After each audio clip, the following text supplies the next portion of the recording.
মৌলা, তোমার রহমতের সামনে আমার গুনার তো কোনো অস্তিত্ব নাই মৌলা।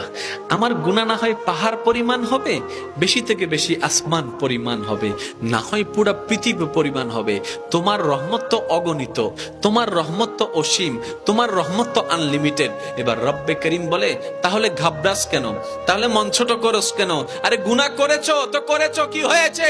একবার তো তওবার মাধ্যমে আমি রবের দরবারে ফিরে আই। মৌলা, ফিরে আসতে পারবো তো?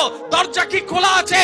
রব্বে করিম বলে, মরণের আগ পর্যন্ত, কিয়ামতের আগ পর্যন্ত, সূর্য পশ্চিম আকাশে ওঠার আগ পর্যন্ত দরজা খোলা আছে, দরজা খোলা আছে, দরজা খোলা আছে।